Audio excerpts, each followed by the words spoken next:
So there's been a lot of discussion recently about the Nintendo Switch Pokemon game and what it's going to be like. So because of this, I've been doing some research. I've been looking up like old interviews and articles just to see what might be in store for the Nintendo Switch Pokemon game. Is it possible to have this radical redesign, massive open world? I don't think it's going to get carried away that far, but I mean, are the graphics going to step up? How much different is the Nintendo Switch going to let Pokemon be? Or are we just upgrading from the 3DS? Standard handheld, slightly better graphics, same old Pokemon experience. What is it that we're looking at? And that's what I've just been doing some interview digging. I've been trying to figure out everything that Game Freak has been working towards recently and what that means for the Nintendo Switch, because with Pokemon Sun and Moon, I think a lot of people can agree that something new needs to be done, at least about the story. Like, I'm gonna hate on the story about Pokemon Sun and Moon, but I love everything else about the 7th generation. I don't know how other people feel about that, but me personally, I loved almost every Pokemon that was introduced in the Alola region, as well as all the new features in the post-game. There were lots of these games, and I feel most of it captured the spirit of Pokemon, but then we get to the story, and it is the most hand-holdy, on-a-rail Pokemon game that we have ever seen, and that is a huge complaint that people have had about it, and then that kind of sours all their other interpretations of the game. Now, my biggest thing is that I feel hacking really ruined Pokemon Sun and Moon, that the game was data mined before it even came out, that PKX was already available, and the post-game exists to create a vehicle for getting stronger. You don't have to be competitive, but the post-game is there because what do? Battle tree for items. You go to new locations, find rare Pokemon stuff. Now, to be fair, there weren't too many new places to explore that didn't have too many awesome new Pokemon in Pokemon Sun and Moon. Ultra Sun and Ultra Moon brought us legendaries and stuff.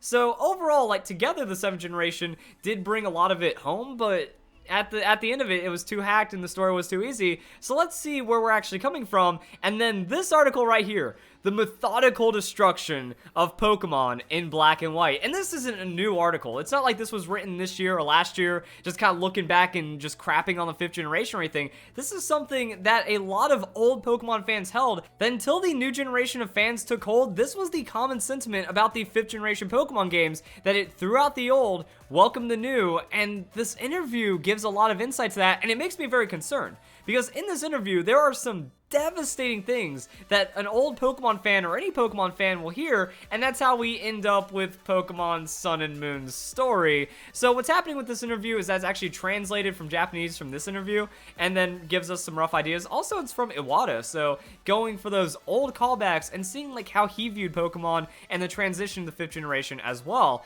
So let's get into this one. With Pokemon Black and White, directors Junichi Masuda and Ken Sugimori wanted it to be especially radical, because Diamond and Pearl were created as the ultimate compilation of the series, complete with the impressive name Diamond, the hardest of all minerals, as Iwata put it. I mean, I think that says a lot about Diamond and Pearl, that it was the build-up, it was everything that Pokemon had become to that point. It had the elegance, had the beauty of the spirit of Pokemon in the Pearl, but then we had, also I guess Diamond as well, but then we had the toughness. You know, it was everything Pokemon wanted it to be, and then it just kind of accepted who it was and hardened like Diamond. So I mean, Iwata making a good little, yeah, I was looking for the Iwata picture, Iwata making a good little note about that.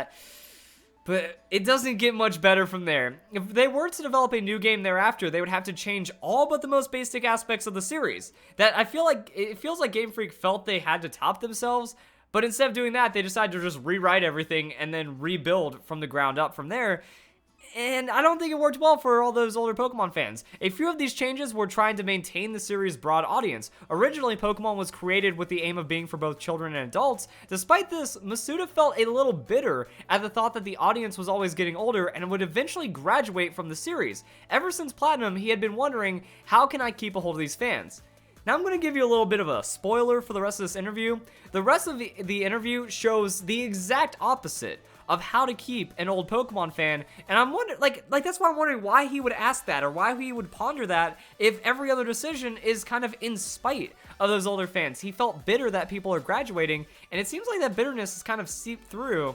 Not that great. So yeah, that was this part right here, you know. There are many cases where I graduate from Pokemon, is what he hears about it.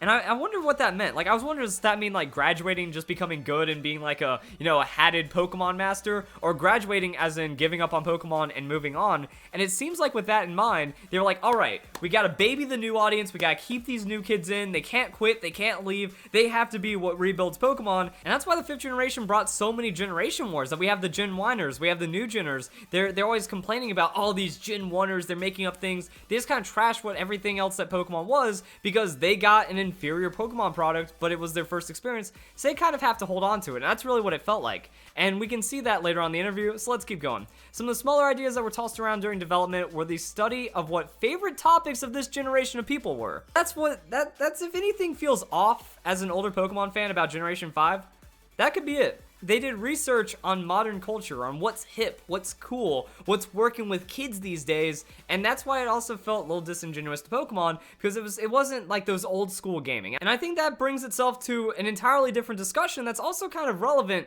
to the change of Pokemon, because Pokemon has tried to remain consistent to its time as it's developed through all these generations of games and all these generations of players. So because of that, we can really see the split between like 90s kids and 90s gamers, and then this new generation. And there's always like a massive debate going on right there, saying, you know, later generation millennials, Generation Z, they're baby, they're coddled, they're pampered, they're spoiled, they're entitled. All these things keep holding true, and then we see like these new games being much more easy, and then that shows compared to like Nintendo, Super Nintendo games, early Pokemon games, and even like the first generations of 3D games, where it's like those games were hard, they told you almost nothing, and you just kind of had to deal with it. And that was your only entertainment at the time. That people thought that games were only for kids back then, but now it's being more accepted that games are for everyone. But back then, like there was no internet, there were no guides, there were no easy skip buttons that we see these days. So you either went outside and played with your friends, but if you wanted to actually experience this new technology, you had to grind it out, you had to work for your things, and that's been lost. And I think that kind of shows with what we saw in Pokemon. Now there are a couple of quality of life improvements they talk about, like the usage of TMs. You know, instead of just having a one-time use TM and now having it be infinite usage, that's quality of life. That's not making the game easier. If you want Earthquake on 4 Pokemon, you get to have Earthquake on 4 Pokemon now instead of it being an impossibility. Impossibility isn't difficulty, so quality of life right there. Also, the late game Pokemon, making competitive Pokemon easier and more accessible, even as a competitive battler going back to Generation 4, yeah, I'm okay with that. I welcome that change. I don't find it that Pokemon's getting stupid and easy. Maybe now with Pokemon Sun and Moon. I feel Pokemon Sun and Moon made breeding too easy, made competitive too easy, and even then, everyone hacked their game anyways and ruined the experience. So it's just kind of showing this generation, they want everything handed to them now, they don't want to work for their things, and that's killing Pokemon. That's why I love the title. Even 2010, this was predicted as the methodical destruction of Pokemon. So let's keep going, and then, oof. Like, now we also get into it, you know, as a result, absolutely no old Pokemon appearing in the games. This way, everyone, both newcomers and veterans to the series, can start the game on equal footing. And that is wrong ideology. It's not going to be equal footing because Pokemon games, they have patterns. That after you've played all the Pokemon games up into the 5th generation, you get a rough idea of where you go next, how everything's going to work out, and then you just know type matchups. You're going to be better. There is no equal footing with a previous Pokemon experience, but that's how it was built. It was built that this is going to be baby's first Pokemon game if you didn't already have a first Pokemon game as an older game. Now, you can feel with Diamond and Pearl, even Ruby and Sapphire. Ruby and Sapphire, remembering my childhood experiences on that game, it felt like it just kind of picked up where we left off for the second generation. It really felt like the 3rd generation games were like, hey, welcome back. If you're new to this experience, we're trying not to go too fast for you, but if you know what's going on, then this should be a pretty good thing. And that's because Pokemon took over the world. Pokemon was the phenomenon. It was what everyone knew and loved at that point, so they're going to give it a chance and then keep going for it. Same with Diamond and Pearl. I think that's why we didn't feel a lot of growth in the 3rd generation, that there wasn't a recycling of the player base. You know, anyone that left wasn't replaced. If you left, there wasn't really much coming back in. So that was like, those were the dedicated fan games. I guess Game Freak didn't like that, so they just completely scrapped that and said, all right, we're starting new right here for the 5th generation games, and that led to a lot of problems. And then this.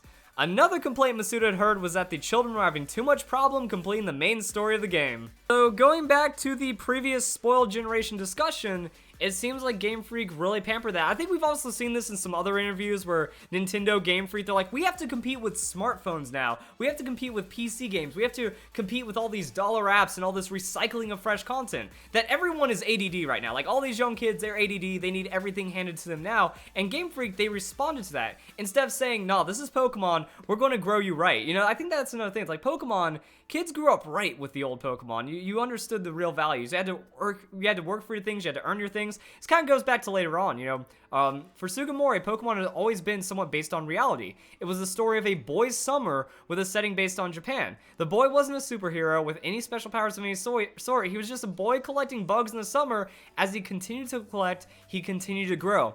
Growth is about being lost. Growth is about finding challenges and overcoming them. Growth is about just the most difficult things you could face and imagine and then overcoming it. I'm actually worried for this new generation of kids that they're going to stay with their parents till they're in their 20s, and then they're not going to know how to do their own laundry when they end up moving out and living on their own. Like, these are some real, like, millennial Generation Z complaints that we're seeing a lot, is that kids don't know how to take care of themselves, and the games are just kind of, you know, games want to make sales, which doesn't make sense, you know? If the game's too hard and you quit, Game Freak already grabbed your money, and they should just be like, fine, this game wasn't for you, Pokemon's not for you, stay out. But trying to be welcoming, trying to baby everyone in, it seems like that's the destruction of Pokemon right there. Yeah, they usually ended up giving up. Good! I don't want that happening. It's like, I'm not here as like this old guard, like, only this is allowed in Pokemon, back from my day. But I think you can see a toxic shift, and then just kind of say, yeah, maybe that's what's making Pokemon not feel as good.